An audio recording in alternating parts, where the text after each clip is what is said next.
VC, how's it going? Just watched Fred's 1981 video, so I thought I'd show you my 10. Kicking off, Simple Minds, Sons and Fascination. I think that sometimes Simple Minds are thought of as a bit of a poor man's U2. I think certainly their mid to late 80s stuff had that very big stadium rock sound, and I think they were a bit of a poor imitation of U2 at that point. But their early 80s records are all interesting. Obviously this is from 81. Great opening track, In Transmission. The big single on it was Love Song, which you may all know, but yeah, interesting album. Right, I'm going to try and keep this pretty short because I'm going to try and do a new finds video after this, so I haven't done one in a couple of months. So right, okay. Fred showed My Life in a Bush of Ghosts, Eno and David Byrne, so I thought I'd show the other half of Talking Heads, what they were doing at the time. Tom Tom Club. This is their debut album. Many of you will know this, if only for the two big singles on this record, Genius of Love and Wordy Rapping Hood, both of which still sound as good today as they did back then. Obviously on the Sire label. Yeah, crack and listen. Right. Okay, Fred showed this. Grace Jones Nightclubbing. In my last video for 1980, I only showed records from British artists.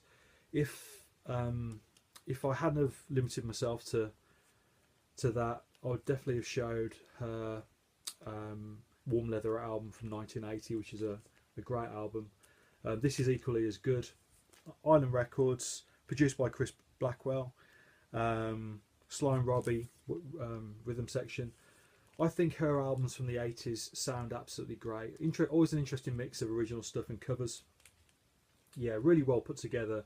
But specifically the sound of those records, you know what decade you're listening to. You know, it's a very 80s sound, but it's a sound that's dated really well. So yeah, Nightclubbing, Grace Jones.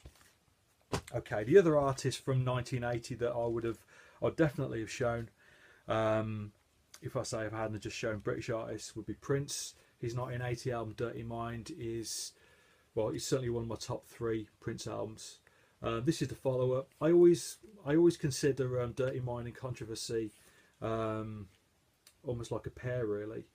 This isn't as good as Dirty Mind, but certainly the first side of this album, which has Controversy, Sexuality and Do Me Baby, I think it's as good a side as vinyl as a recorded, to be perfectly honest. It's 3 great tracks, plays really well. The second side is a bit patchier. There's some nice tunes on there, but there are a couple of not so good points there. But yeah, it's a nice record. This album apparently was actually 35 years old yesterday, so it seemed appropriate to show it. Right, okay. For 1981, I pulled out quite a bit of British synth pop. So first up, we've got Soft Cell, Non-Stop Erotic Cabaret. Everybody knows the big tune from this album, which is the cover of Tainted Love, the Gloria Jones song.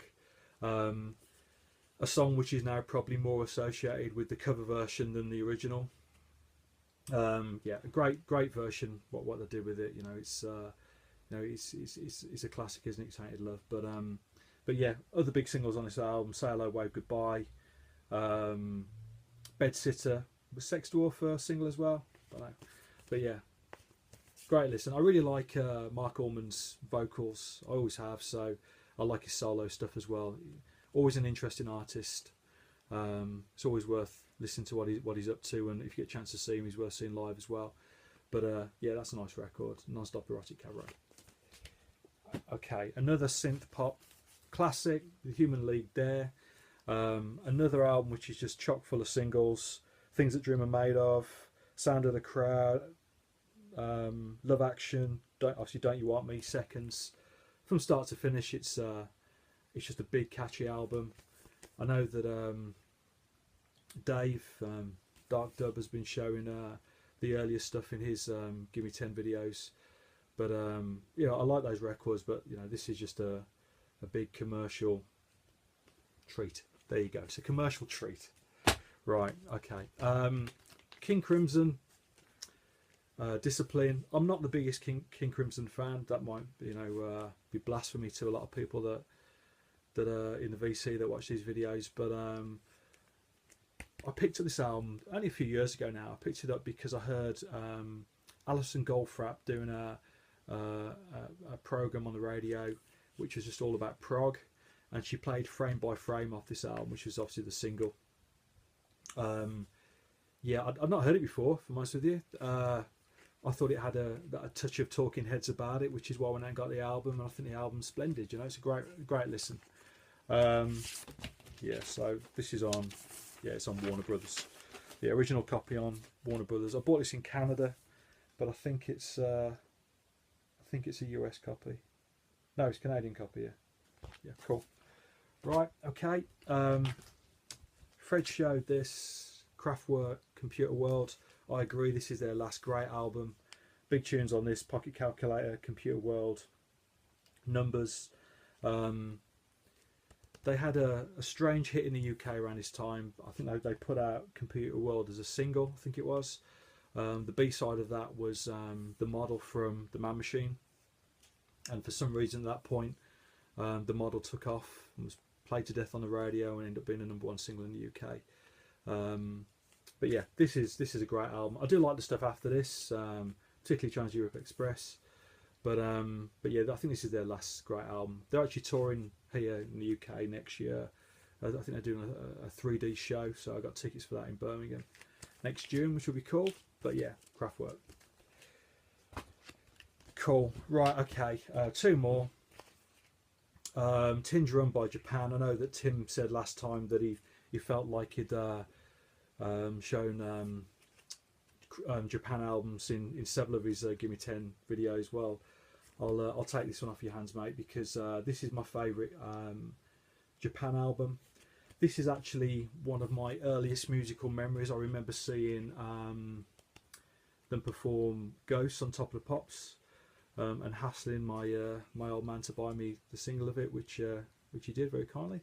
But yeah, and that'd still be one of my favourite songs. So one of these days, I'm pretty sure they'll ask me to do Desert Island Discs, of course, and that'll definitely be one of my 8 tunes. But yeah, Japan, Tin Drum. The whole album's great. I really like Quiet Life as well. It'd probably be a toss-up between this and Quiet Life for my favourite Japan record, actually. But yeah, The Art of Parties, Ghosts, Cantonese Boy, Visions of China, brilliant.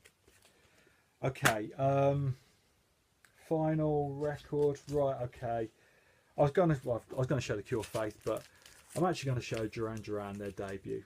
I'm pretty sure that most people, well, certainly the people that I watch in the VC, they don't show Duran Duran albums, maybe rightly so, but I really like their first 2 records. This is their debut. I'm slightly biased because they're from Birmingham, but I love the singles off this record: Planet Earth, Girls on Film, just great pop records. Yeah, this is a promo copy. It's got all of the bump in the back there, explaining what they were doing at the time. So it's always been dished out to some industry type, you know. So it's actually signed as well. It's signed to John from Another John, from John Taylor. Not to me. It's just the fact that I've got a name that is incredibly common, so therefore it works quite well. But there you go. So right, that's my 10. Cheers.